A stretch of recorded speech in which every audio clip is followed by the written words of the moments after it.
लेकिन ऐसा हिंदू राष्ट्र किस काम का जहां एक टीचर अपने बच्चे को मार देता हो। मैं तो उनसे कह रहा हूं कि हिंदू राष्ट्र बाद में बनाइए, पहले के हिंदू गांव बना के हमें दिखाइए जिसमें ठाकुर ब्राह्मण की बिटिया शेड्यूल कास्ट के घर में ब्याह के दिखाइए और शेड्यूल कास्ट की बिटिया ठाकुर ब्राह्मण अपने घर में ब्याह करके दिखाए। तो आपने तिरंगा फैलाया है या आप भी राष्ट्रद्रोही हैं? देखिए, तानाशाह अमुक फैलाया है कि नहीं फैलाया? मैंने तिरंगा फहराया और मैं हमेशा तिरंगा फहराता हूँ, चौरंगा फहराता हूँ। मेरे लिए देश पहले है, मेरे लिए राष्ट्र पहले है, फिर मेरे लिए धर्म हो सकता है।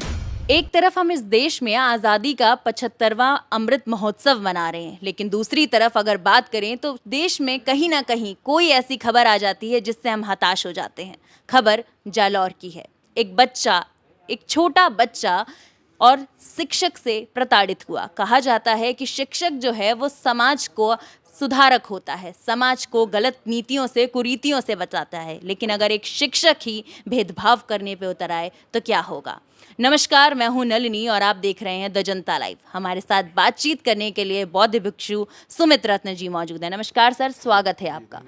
सर, 2 दिन पहले राजस्थान के जालोर से एक खबर आई कि एक दलित छात्र ने प्यास लगने पर अपने शिक्षक के, जो कि सवर्ण जाति से आते हैं, घड़े से पानी पी लिया, जिसके बाद शिक्षक ने उसे इतना मारा, इतना हलाल कर दिया कि बच्चे की मृत्यु हो गई। कहीं ना कहीं ये दर्शा रहा है कि हमारे देश में आज़ादी आज भी नहीं है और एक तरफ हम 75वां अमृत महोत्सव मना रहे हैं। क्या कहना चाहेंगे? एक्चुअली ये जातिवाद का जो एक कैंसर रूपी कीड़ा है वो उन सभी लोगों के दिमाग में बैठा है जिन्हें चातुर्य बड़ व्यवस्था में ऊंचा स्थान मिला है। वो आज भी ये स्वीकार करने को तैयार नहीं है कि आदमी आदमी समान होता है, भोजन एक जैसा है, पानी एक जैसा है, हवा एक जैसी है।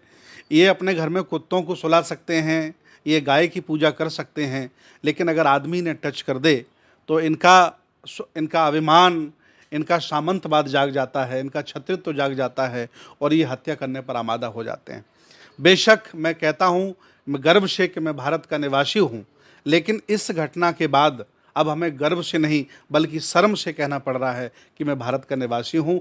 आज भी इतने जाहिल, जातिवादी, आतंकवादी टाइप के लोग इस भारत में जिंदा हैं जो व्यक्ति के छूने पर व्यक्ति को मार सकते हैं। ऐसे भारत को हम तब बदल सकते हैं जब इस तरह के लोगों को प्रशिक्षित किया जाए। ये कार्य मीडिया करे, ये कार्य सरकारें करें और ऐसे लोगों पर लगाम कसी जाए, इन्हें कठोर सजा दी जाए, बड़ा लंबा कानून के लिए बनाया जाए, तो हम भारत को जाति मुक्त बना सकते हैं। सुमित जी, सरकार कर तो रही है, आप कह रहे हैं कि सरकार करे, सरकार पहल करे, सरकार कर तो रही है, 75वां आज़ादी का महोत्सव मना रही है, आप कह रहे हैं सरकार कुछ नहीं कर रही है। देखिए, सरकार जब चारों तरफ से फेल हो जाती है, कई लेखकों ने लिखा है, विद्वान लोगों ने कहा है कि राजा जब जनता को खुश करने में फेल हो जाता है, सुविधाएं असमर्थ हो जाता है, सुविधाएं नहीं दे पाता है, रोजगार नहीं दे पाता है, सुविधाएं नहीं दे पाता है, तो फिर वो राष्ट्रवाद का अलापता है राग। वही ये नरेंद्र मोदी भाजपा सरकार कर रही है।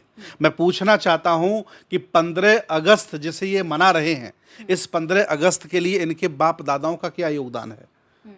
इन्होंने क्या ऐसा कर दिया इस 15 अगस्त के लिए? ये तो तब भी मलाई खा रहे थे, आज भी मलाई खा रहे हैं। बहुत बड़ी जनसंख्या भारत की नंगी है, भूखी है, बेरोजगार है, फटेहाल है। अगर ये पैसा जो इन्होंने बर्बाद किया, अरबों खरबों, अगर ये पैसा उन लोगों के पास पहुंच गया होता तो लाखों लोगों की जिंदगी संवर जाती। लेकिन ये गरीबी मिटाना नहीं चाहते हैं, ये गरीबी को बरकरार रखना चाहते हैं। इसीलिए अडानी अंबानी जैसे लोगों को इन्होंने पाला है और पूरा देश बेच करके उनको दे रहे हैं। सर, जालोर की जो भी घटना हुई है, कहा जाता है कि शिक्षा ही एकमात्र ऐसी चीज़ है जो आपको किसी भी धर्म, अधर्म, जाति और पाखंडवाद से बाहर निकाल सकती है। लेकिन जब शिक्षक ही भक्षक बन जाए, जब जो सुरक्षा देने वाला ही हमें असुरक्षित करने लगे, कैसे चलेगा समाज? क्योंकि कहा जाता है कि समाज में जिस तरह से शिक्षक काम करता है उस तरह से कोई काम नहीं करता। शिक्षक हमें हर कुरीतियों से बचाता है और हमें जागरूक करता है। जातिवाद को लेकर इस तरीके की घटना होना बेहद शर्मनाक है, और वो भी एक बच्चे के साथ, खास तौर पर तब जब एक शिक्षक ने ये घटना को।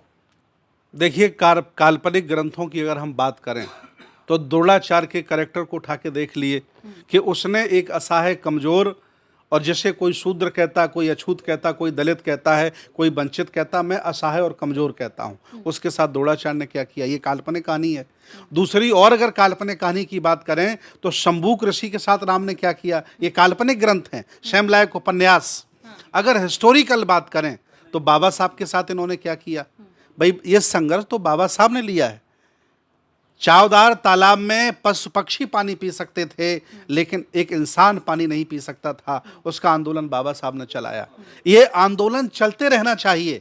ये जो एससी ओबीसी के लोग एसी में, बीबी में, प्रॉपर्टी में, मकान में ये मकजूल होकर के बैठ गए हैं, इसलिए इन सामंती लोगों को फिर मौका मिल गया है मारने का, पीटने का और ये एहसास कराने का कि तुम छोटे हो, नीचे हो, हम सामंती हैं, ऊंची जात वाले हैं। अगर एससी ओबीसी के लोग इस आंदोलन को, ज्योतिबा की उस क्रांति को, बाबा साहब के आंदोलन को ईमानदारी से चलाते रहते तो इन नालायकों की कभी हिम्मत नहीं होती, और अगर होती भी तो इनका फन कुचल दिया जाता। लेकिन आज शर्मिंदा हूं मैं उस नालायक टीचर की वजह से जिसने पूरे भारत को शर्मिंदा किया है, पूरे देश को शर्मिंदा किया है कि अपने ही छात्र को पानी का मटका छूने पर मार दिया हो। ये मैं शर्मिंदा हूं इस भारत में। सर, हैरानी वाली बात यह है कि पानी जैसी चीज जिस पे हर किसी का हक है, जैसे पानी, जल आम जनजीवन के लिए बहुत ज़रूरी है।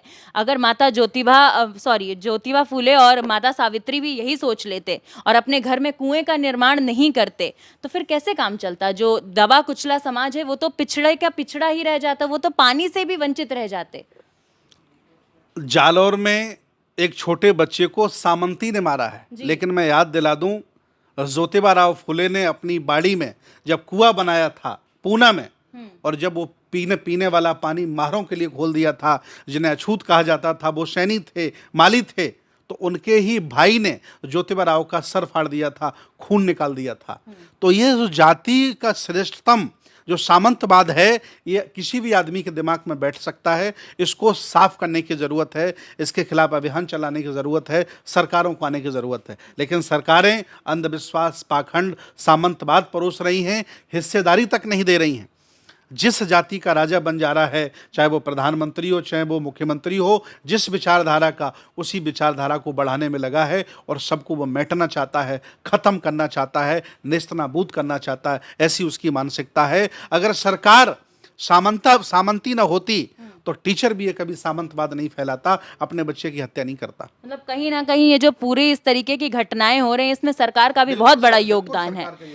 ठीक है, एक सवाल सर, आज क्योंकि 15 अगस्त का दिन है, स्वतंत्रता दिवस का दिन है और हर जगह हम सुन रहे हैं कि 75वां स्वतंत्रता दिवस मनाया जा रहा है, ऐसे में एक पहल जो है वो बहुत गूंज के इन दिनों सुनाई दी गई है कि हर घर तिरंगा होगा। छतें तो है नहीं गरीबों के पास, तिरंगा कैसे होगा हर छत पर? देखिए, ये किसी भी आयोजन का जो पूर्व निर्धारित होता है उसका क्रेडिट लेने का काम करते हैं भाजपाई। 15 अगस्त का पिछला भी आयोजन किया गया था। हर कार पर, हर घर पर, हर मकान पर, हर सरकारी बिल्डिंग पर झंडा फहराया जाता है। चूंकि जनता इस समय रोजगार मांग रही है, जनता इस समय गैस के सिलेंडर के भाव पूछ रही है, जनता इस समय नौकरियां खत्म हो रही, निजीकरण हो रहा है, ये हवाई जहाज बेच दे रहे हैं, ट्रेनें बेच दे रहे हैं, एयरपोर्ट बेच दे रहे हैं, उसकी चर्चा कर रही है। जनता इनको मिटाना चाहती है। तो कुछ समय के लिए ये मुद्दा मिट जाए, इसलिए राष्ट्रवाद का जो राग अलापने का काम ये बीजेपी कर रही है। ये 15 अगस्त तो सब लोग हमेशा मनाते रहेंगे। हमारे लिए नेशन पहले था और बाद में भी नेशन पहले रहेगा, धर्म बाद में है। लेकिन कुछ अभी भी ऐसे जाहिल लोग भारत में हैं जो कह रहे हैं कि घर पर भगवा झंडा फैलाना चाहिए। अरे भगवा झंडा फहराना है तो भारत छोड़ के चले जाइए, दूसरे देश में जाके बस जाइए, जमीन खरीद करके वहाँ भगवा फहरा लीजिए। भारत में रहना तो संविधान के हिसाब से रहना। क्यों नहीं फहरा सकते हैं सुमित जी भगवा झंडा? क्या बुराई है भगवा झंडे में? नहीं, तिरंगा फहराने का वक्त ये 15 अगस्त में है। हालांकि तिरंगा सब लोग बोलते हैं, ये भी बहुत बड़ा अपराध है। वो चौरंगा है, नीला, ये जो 3 रंग हैं ये तो लोग याद कर लेते हैं, लेकिन जो धम्मचक्र उसमें नीला बना है इसको भूल जाते हैं। वो चौरंगा झंडा है, ये मैं आपको बता दूं।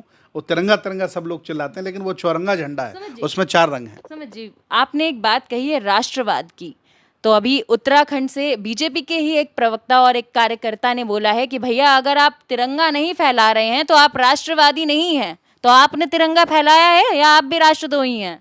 देखिए, तानाशाह अमुक। फैलाया है कि नहीं फैलाया? मैंने तिरंगा फहराया और मैं हमेशा तिरंगा फहराता हूँ, चौरंगा फहराता हूँ। मेरे लिए देश पहले है, मेरे लिए राष्ट्र पहले है, फिर मेरे लिए धर्म हो सकता है और कोई काम हो सकता है। क्योंकि ये देश स्वतंत्र हुआ है, इसमें हमें आज़ादी मिली है, हमें सांस लेने का अवसर मिला है, पढ़ने का अवसर मिला है। जो लोग सर्टिफिकेट राष्ट्रवाद का बांट रहे हैं, ये तो पहले भी मजे मार रहे थे, आज भी मजे मार रहे हैं। उनके मजे में कौन सी कमी आई? हक वंचित असहाय कमजोर व्यक्ति को पढ़ने लिखने का मौका मिला है, तो वो तो खुशी से 75वां साल आज़ादी का मना रहा है। इसमें क्या दिक्कत वाली बात है? समझिए, 75वां साल हम आज़ादी का मना रहे हैं। लगभग 75 साल गुजर गए इस देश को आज़ाद हुए, लेकिन जालौर से जिस तरीके की घटना सामने आई वो कहीं ना कहीं दर्शा रही है कि हम देश तो आज़ाद हो गया, लेकिन देश के अंदर जो सोच है ना वो आज़ाद नहीं हो पाई है। बिल्कुल नहीं हो पाई है, मैं सहमत हूँ। मैं चाहता हूँ कि शिक्षा पर ध्यान दें, सरकारें शिक्षा पर ध्यान दें, सरकार आपस में मैत्री भाव कराएं, सरकार सहभोज कराएं जिसमें सभी जाति बिरादरी के लोग पढ़ें। हालांकि शिक्षा नीति भी एक करें। आपके कहने से थोड़ी हो जाएगा। वो कह रहे हैं हिंदू राष्ट्र बनाएंगे, आप कह रहे हैं शिक्षा भोज कराइए। देखिए, वो हिंदू राष्ट्र बनाएं चूंकि वो हिंदू परिपाटी से आते, उनकी अपनी विचारधारा है।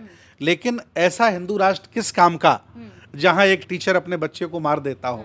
मैं तो उनसे कह रहा हूं कि हिंदू राष्ट्र बाद में बनाइए, पहले के हिंदू गांव बना के हमें दिखाइए जिसमें ठाकुर ब्राह्मण की बिटिया शेड्यूल कास्ट के घर में ब्याह के दिखाइए और शेड्यूल कास्ट की बिटिया ठाकुर ब्राह्मण अपने घर में ब्याह करके दिखाए, साथ साथ मकान बना के दिखाए। पहले एक गांव बना के हमें दिखाइए। सुन लीजिए, सुमित जी कह रहे हैं कि पहले एक गांव बना के दिखाइए। ये चुनौती के तौर पे आपसे कह रहे हैं कि भैया पहले एक गांव बनाइए जिसमें आप जो है सवर्ण जाति वाले जी, हाँ निचले स्तर के लोगों को हाँ रोटी बेटी का समन करके दिखाएं। कहते हैं कि भैया कहना आसान होता है समानता की बात, लेकिन जब रोटी बेटी की बात आती है तो हर कोई मुकर जाता है। तो ये चुनौती दे रहे हैं आपको।